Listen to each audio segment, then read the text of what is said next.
बिस्मिल्लाहिर्रहमानिर्रहीम। अस्सलाम वालेकुम। हज़रत अबू हुरैरा रज़ी अल्लाह ताला अन्हु ने एक मरतबा हज़रत ज़मज़म बिन जोश यमामी रहमतुल्लाह अलैह से एक मरतबा कहा कि ए यमामी, कभी किसी को ये ना कहना कि तुझे खुदा नहीं बख्शेगा या तुझे खुदा जन्नत में दाखिल नहीं करेगा। तो यमामी रहमतुल्लाह अलैह ने जवाब दिया कि हज़रत, ये बात तो हम कभी कभार अपने दोस्तों को, अपने भाइयों को गुस्से की वजह से कह देते हैं। तो हज़रत अबू हुरैरा रज़ी अल्लाह ताला ने इरशाद फरमाया कि सुनो, ये बात हरगिज़ किसी को ना कहना, सुनो ये बात हरगिज़ किसी को ना कहना।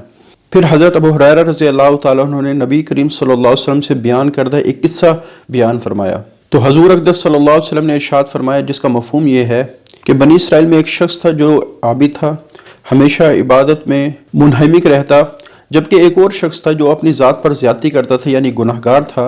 वो हमेशा कोई ना कोई गुनाह करता रहता, लेकिन इन दोनों के दरमियान आपस में मोहब्बत थी, आपस में दोस्ती थी, भाईचारा था।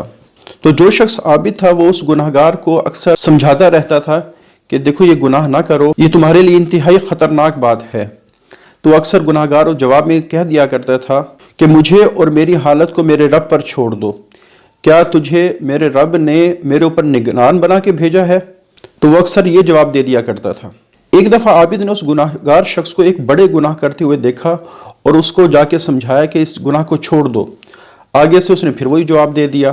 तो आबिद जो शख्स था उसको गुस्सा आया और उसने कह दिया कि खुदा तुझे कभी नहीं बख्शेगा और ना तुझे जन्नत में दाखिल करेगा। इस बात पर अल्लाह रब्बुल इज़्ज़त की ज़ात को जलाल आया और उसने एक फरिश्ता भेजा जिसने इन दोनों की रूहें कब्ज़ कर ली, और वो फरिश्ता इन दोनों को अल्लाह रब्बुल इज़्ज़त की बारगाह में लेकर हाजिर हुआ। तो अल्लाह रब्बुल इज़्ज़त ने उस गुनाहगार शख्स को कहा, जा मेरी रहमत से तू जन्नत में दाखिल हो जा। फिर अल्लाह रब्बुल इज़्ज़त ने उस आबिद शख्स को कहा कि जो चीज़ मेरे इख्तियार में थी तुझे किसने उसके ऊपर कादिर किया। यानी इसका मतलब ये था कि किसी को जन्नत और जहन्नुम में डालने का इख्तियार मेरा है, किसी को बख्शने का इख्तियार मेरा है, तो तुझे ये किसने इख्तियार दिया कि तू किस लोगों की बख्शिश और जन्नत का फैसला करे। फिर अल्लाह रब्बुल इज़्ज़त ने फरिश्तों को हुक्म दिया कि इस शख्स को जहन्नुम में डाल दिया जाए। तो इस सारे किस्से को बयान फरमाकर हज़ूर अक़दस सल्लल्लाहु अलैहि वसल्लम ने इरशाद फरमाया कि सुनो, कसम है उस मेरे रब की जिसके कब्ज़े में अबुल कासिम की जान है, कि इंसान बाज़ दफ़ा ज़ुबान से एक ऐसा जुमला निकाल देता है जिसकी वजह से उसकी दुनिया आखिरत ख़राब हो जाती है। तो ये किस्सा हमारे लिए इंतहाई सबक और मौज़ है कि अक्सर जब हम गुस्से में होते हैं तो ज़ुबान से कुछ ऐसे अल्फाज निकाल देते हैं कि वो हमारी सारी ज़िंदगी की जो मेहनत है, जो इबादत के लिहाज से की, जो इखलाक के लिहाज से की, उस सब को ज़ाया कर देते हैं।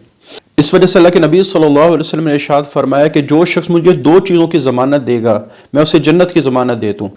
एक वो जो दो जबड़ों के दरमियान है यानी ज़ुबान, और एक वो जो दो टांगों के दरमियान है यानी नफ्सानी ख्वाहिशात। और इसी वजह से बहुत सारे अक्सर अल्लाह वाले अपनी ज़ुबान को पकड़ कर उसको तंबीह किया करते थे कि तेरी वजह से कहीं हम जहन्नुम में ना चले जाएं। बल्कि एक अल्लाह वाले के बारे में आता है कि वो जब भी कोई ज़ुबान से अल्फाज निकालते थे वो लिख लिया करते थे। रात को हिसाब करते थे कि कौन सा लफ्ज़ ऐसा था जो नामुनासिब था और कौन सा ऐसा है जिसका ना दुनिया का फ़ायदा है ना आखिरत का फ़ायदा है। तो वो रात को बैठ के उस पर इस्तग़फ़ार किया करते थे। तो अल्लाह ताला से दुआ है कि अल्लाह ताला हमें भी अपनी ज़ुबान की ख़ास तौर पे हिफाजत करने वाला बनाए।